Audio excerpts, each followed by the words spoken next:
हमारी नोटिफिकेशन आया था टीजीटी भर्ती का 2023 में फरवरी में, तो हमारा एग्जाम अप्रैल मई में हो चुका था और जुलाई में हम सबका डीवी हो चुका था सर। और ये सब काम हमारा बहुत त्वरित गति से हुआ, लेकिन जैसे ही हमारा डीवी हुआ तो पूरी भर्ती प्रक्रिया पे एकदम से ब्रेक लग गया। कुछ केसेस डाल दिए गए भर्ती में, कुछ लोगों ने कोई एक्सपीरियंस को लेके प्राइवेट स्कूल का एक्सपीरियंस का केस था, कोई 5 नंबर सोशल का, मतलब इस तरह से केस डाल दिए गए थे। तो हम तब से सरकार से गुहार लगा रहे हैं कि भी अर्ली हियरिंग करवा के जो जो केस डले हुए हैं उन केस की सुनवाई की जाए माननीय कोर्ट के अंदर, हाई कोर्ट के अंदर, और जो भी मामला है वो सॉर्ट आउट करके और हमारी भर्ती प्रक्रिया को पूरी कर दी जाए, ताकि टीचर सड़क पे ना बैठे।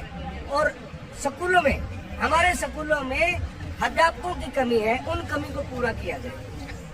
और जुलाई से सर ये प्रक्रिया स्टार्ट हुई थी और जुलाई से लेके अब तक 10 से 11 हियरिंग लग चुकी है, लेकिन हर हियरिंग पे हमारा नंबर ही नहीं आता है। बिना ही बहस के, बिना ही सुनवाई के नेक्स्ट डेट दे दी जाती है।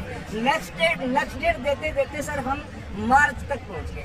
अब हमें उम्मीद थी कि फरवरी में हमारा रिजल्ट आ जाएगा। बहुत बार सरकार ने आश्वासन भी दिए, इससे पहले भी हमने बहुत बार इकट्ठे होकर सरकार से गुहार लगाई है कि इस भर्ती प्रक्रिया को सर पूरा कर दिया जाए। तो वो एक ही रटाया जवाब देते हैं। खत्री साहब से मिलते हैं माननीय चेयरमैन साहब से, तो वो कहते हैं कि आपकी भर्ती पे सटे है।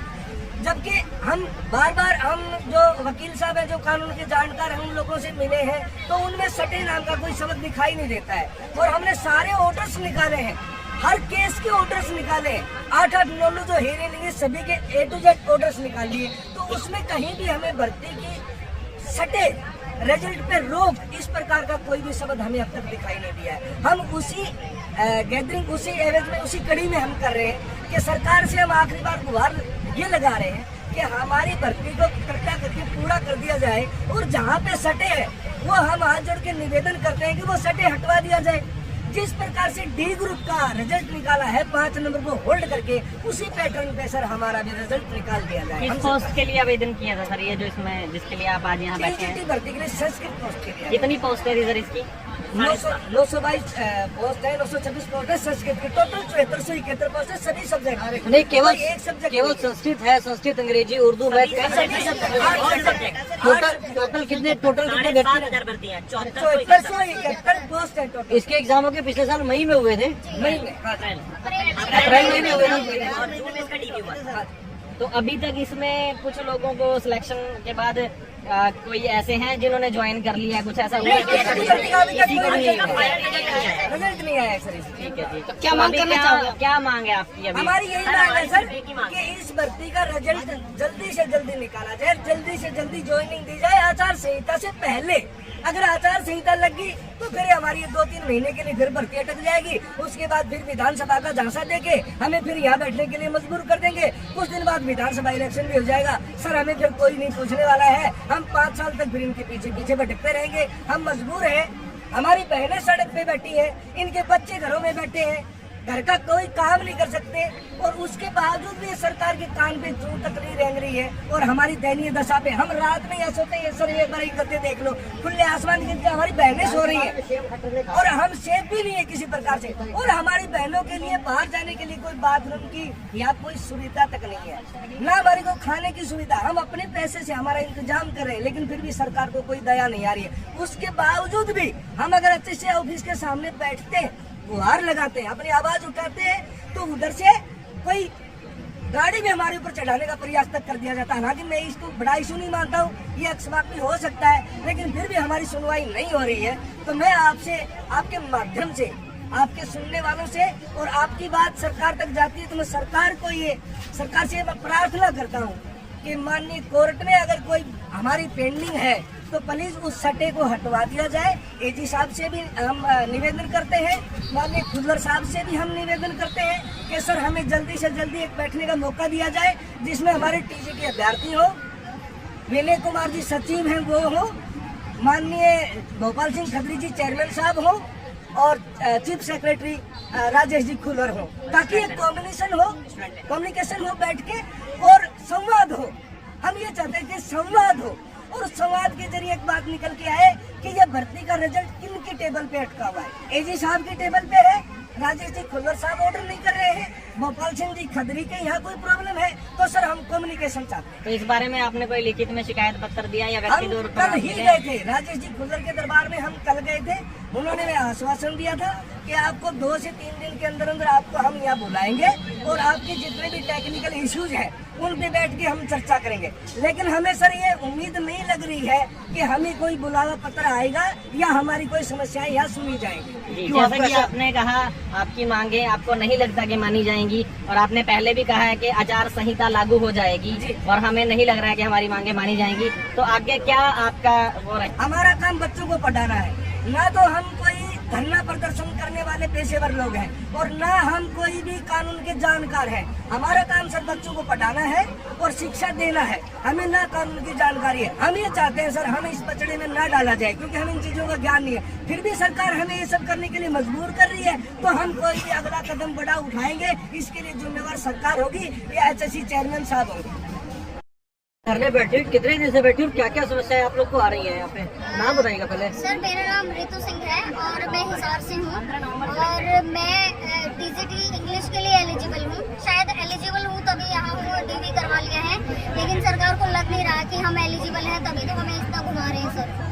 और लास्ट कुछ दिन से हमें ये था कि भाई 28 तारीख को ये हियरिंग में कुछ अच्छा करेंगे या फिर 6 को फिर डेट ले ली इन्होंने। एक्सटेंड HSSC ने डेट करवाई है कि हमें थोड़े दिन का टाइम और दिया जाए, लेकिन ये टाइम नहीं दिया गया। दे दिया गया तो 6 तारीख को फिर AG की तबीयत खराब का हवाला देते हुए हमें फिर डेट मिली है 19 मार्च की। तो अभी कितने दिन से आप यहाँ पर बैठे हैं? सर ये अभी तो 3-4 दिन से, वैसे 14 नवंबर से हमारा चल रहा है कंटिन्यू। बच्चों के साथ बैठे हैं आप, बच्चे भी आपके मैंने तो साथ अपने हैं और बच्चे को पूरा छोड़ रखा है, परिवार है। लेकिन बहुत सारे बच्चे साथ आते हैं। कभी शाम को मैडम चली जाती हैं और सबसे बड़ी प्रॉब्लम है कि यहाँ पे वॉशरूम नहीं है। अगर हम HSSC के ऑफिस भी जाते हैं, क्या हम इस लायक भी नहीं है कि वॉशरूम तक यूज कर दें, तो वहाँ से भी मना कर दिया था शाम को। तो मतलब ऐसा माहौल है, पानी की यहाँ सुविधा नहीं है। और फीमेल को आपको पता है फीमेल को कितनी प्रॉब्लम होती है, रात को यही सोते हैं हम यहाँ पे बेड ये बिस्तर लगा के, तो सेफ भी नहीं है सर बिल्कुल भी। दूसरा एक मैडम के साथ बदतमीजी हुई है, तो मतलब घर वालों ने तो इसे उस पे छोड़ रखा है। सारे घर वाले डेली आ भी नहीं सकते, प्रॉब्लम्स हैं, बच्चों को संभालना होता है, बच्चों के एग्जाम चल रहे हैं। मैं तो अपनी बेटी के एग्जाम छोड़ के और यहाँ बैठी हूँ बहुत दिन से, और सरकार से यही गुहार लगा रही हूँ कि जल्दी से जल्दी इस जो हमारी TGT भर्ती है इसको शॉर्ट आउट करके और इसको पूरा करें। Thank you. आप कहाँ से? सिरसा से हूँ। थोड़ा जोर आप इस मेरा नाम सरोज है, हम सिरसा से हैं। और सर हम मतलब सितंबर से इस भर्ती को पूरा करवाने के लिए लगातार जो भी माननीय हमारी कमेटी के मेंबर हैं या जो भी सर हायर लेवल के जो राजेश खुल्लर जी हैं या फिर HSC चेयरमैन है, उनसे हम लगातार मिलते रह रहे हैं सर, बट अभी तक हमारी समस्या का कोई समाधान नहीं निकला हुआ है। अब हम ये चाह रहे हैं कि सर आचार संहिता से पहले हमारा जैसे भी ये गवर्निंग बॉडी है, ये कैसे भी रिजल्ट निकाल सकते हैं। AG साहब से परमिशन लेके ये मंडे को कल परमिशन ले ले और हमारा रिजल्ट दे दे, क्योंकि कोड ऑफ कंडक्ट है वो 12 और 13 को यहाँ पे आप लोग को समस्या क्या कहती है? महिलाएं यहाँ पे बैठी हुई है, बच्चे बैठे हुए यहाँ पे, बहुत सारे बच्चे और महिलाएं यहाँ पे रुके हुए हैं सर। इनके सोने की भी कोई व्यवस्था नहीं है, मतलब ये गद्दों पे सो रहे हैं और मतलब सर वॉशरूम वगैरह की काफी समस्या है, नहाने की खाने की भी प्रॉब्लम हो रही है। सारे कंट्रीब्यूट करके अपना अपना काम कर रहे हैं सर, पर ये है कि सभी इकट्ठा हैं, एकजुट हैं और हम इसी एकता के साथ सर लगे हुए हैं कि हमारा रिजल्ट दे दिया जाए। और हम सर टीचर हैं और घर मतलब स्कूलों में जाके हम शिक्षकों की कमी को पूरा करके बच्चों को पढ़ाना चाहते हैं सर। ये सरकार से रिक्वेस्ट है। बोल के थक चुकी मैं, मेरे को तो कर दिया परेशान, सही बता रही हूँ। और अब वहाँ पे जो सुपीरियर थे वहाँ पे अधिकारी पुलिस के, उन्होंने मेरे से सीधा बोला है कि भाई टारगेट करा है मुझे भी, और रावत सर को तो करा ही करा है। मैं तो एक बात बोली थी कि भाई क्या हम एलिजिबल नहीं है, लीगल है भला ये यहाँ बैठना और ये सब कुछ। तो मेरे हिसाब से तो वो जो 1 साल से जॉब नहीं दे रहे हैं, जो तारीख पे तारीख ले रहे हैं, जो हमें झूठे आश्वासन देके मेंटली हरेसमेंट कर रहे हैं या हमें डिप्रेशन और जो डिप्रेशन पिल्स खाने को मजबूर किया जा रहा है, क्या वो लीगल है? आप बताइए। और आप अभी भी घरों में बैठे हुए हैं, तो इससे ज्यादा शर्म की बात कोई नहीं हो सकती। मैं आप सब लोगों से अब रिक्वेस्ट नहीं करनी भाई, अब ये अपने हक की लड़ाई होगी, सीधी सी बात है। और मैं एलिजिबल हूँ तो मैं तो लड़ूंगी, मेरा तो मतलब ये है। जिसको शर्म आती हो आज ही और नहीं आती हो तो मत आइए, और ज्वाइनिंग हो कभी इन फ्यूचर है भगवान करे तो आना भी मत, सीधी सी बात है। पुलिस प्रशासन की तरफ से क्या प्रेशर बनाया जा रहा है मैडम? इतना टॉर्चर किया है, इतना टॉर्चर कर रहे हैं, इतना प्रेशर बना रहे हैं, और फिर भी आप घरों में बैठे हो तो फिर आपका कुछ नहीं हो सकता भाई। हम अकेले टॉर्चर सहने के लिए तैयार हो रहे हैं।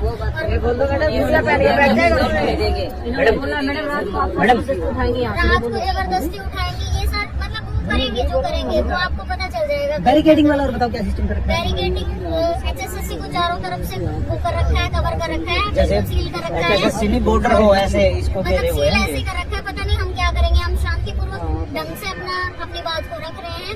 कोई हमें मीटिंग के लिए बुला रहा है तो हम जा रहे हैं वहाँ। 4 घंटे भी वेट करा, पूरा दिन भी वेट करा है, ठीक है। और ऐसी बात नहीं कि हमने कोई प्रशासन को दुखी किया हो या फिर हमने कोई वायलेंट दिखाया हो। शांति से अपने नारे लगा के अपने हक के लिए बोल के और यही बैठ जाते हैं। हम कहीं किसी की तोड़ फोड़ नहीं, कुछ नहीं। फिर भी प्रशासन अगर हमें परेशान कर रहा है तो ये गलत बात है, और इसके लिए आप प्लीज सामने आइए, साथ दीजिए। और अगर यहाँ पे कोई टीसीटी अगर यहाँ का है, मैडम छोटे बच्चे को ले जाओ, छोटे बच्चे को ले जाओ। अगर यहाँ का कोई एस्पिरेंट्स है जो पंचकुला के आसपास का है तो प्लीज यहाँ पे आइए। हमें थोड़ा सा मेंटली सपोर्ट मिलेगा, प्लीज आइए। देखो जी, ये माहौल है कुछ ऐसा, देखिए ये कुछ भी ठीक है। मैं अगर किसी को रोकूंगा, भाई उसने पेपर दिया, डीबी दिया, उसने मेहनत की 15-15 घंटे, ठीक है। हर किसी का अधिकार है नौकरी पाने का, वो अपने हक के लिए बैठा हुआ है, ठीक है। हम यहाँ पे डायरेक्ट नहीं आए हैं। हम लगभग 7 नवंबर से हमने ऑफिशियली धरना दे रखा है यहाँ पे, और जब हमारी बात कहीं नहीं सुनी गई तो हमें यहाँ पे आना पड़ा। हम संवाद के हमेशा पक्षधरते हैं और रहेंगे। संवाद करने के लिए हमने मुख्यमंत्री से लगातार बात की, पोर्टल पे हमने टीजीटी के बारे में बात करी। लगभग बीजेपी के 25 विधायकों से, हमारे जितने भी अलग अलग डिस्ट्रिक्टों के लोग थे उनसे हमने बात रखी। 22 जिलों के डीसी को हमने ज्ञापन दिया, ठीक है। सांसदों को हमने दिया, 5 राज्यसभा सांसद है उनको हमने ज्ञापन दिया। इसके अलावा खुद मुख्यमंत्री जी ने पवित्र सदन में ये कहा कि 23 तारीख को बोला कि 29 तारीख को 29,000 हम नौकरी देंगे, ठीक है। क्या वो बात सच हुई? खुद उन्होंने बोला कि हम टीजीटी के 6 से 7,000 कैंडिडेट्स की भर्ती करने वाले हैं, ठीक है। क्या वो बात पूरी हो पाई? हम लगातार मतलब जुलाई से हमारे केस स्टार्ट हुए और लगातार हमने इंटीमेट किया कि आप हमारे केस की जो है प्रोसेस को अच्छे से करवाइए, वकील करवाइए, प्राइवेट कीजिए, जो भी है, ठीक है। चेयरमैन साहब ने खुद ने कहा आप थर्ड पार्टी बन जाइए, थर्ड पार्टी बन जाओगे आपको रिजल्ट आ जाएगा। हमारे पवन जी बहुत मेरे बड़े हैं, मेरे सम्मानीय, वो ठीक है थर्ड पार्टी बने। उन्हें जैसे पहले तारीख पर तारीख मिल रही थी, आज भी उन्हें तारीख मिल रही है, ठीक है। अगर कहीं भी आपके सामने गलत हो रहा है तो उस गलत को आप बार बार नजरअंदाज कर रहे हो, इसका सीधा सा मतलब आप गलत में शामिल हो, ठीक है। सारे साथी अपने हक के लिए आ रहे हैं, सबने भाई अपने पढ़ाई की है। इन्होंने खुद चेयरमैन ने इमोशन समझ जगाई कि मैं जून में नौकरी दूंगा, अब जुलाई में टीचर होंगे, ठीक है। इसके अलावा बहुत सारे टीचरों ने अपनी नौकरी छोड़ दी, और जिस भी स्कूल वाले को ये लगा कि इस बंदे का टीईटी हो सकता है, उसे नौकरी नहीं दी। वो कहाँ जाए बेचारा? उसका HKR में भी नहीं हुआ, उसका PGT में भी नहीं हुआ, उसका D ग्रुप के अंदर भी नहीं हुआ, ठीक है। वो एक उम्मीद लेके बैठा कि मेरा TGT में कहीं ना कहीं हो जाएगा, ठीक है। उस उम्मीद को लेके फिर खुद चेयरमैन साहब ने बोला कि 15 सितंबर को हम नौकरी देने वाले हैं, आपका रिजल्ट जारी कर देंगे, ठीक है। हम चेयरमैन से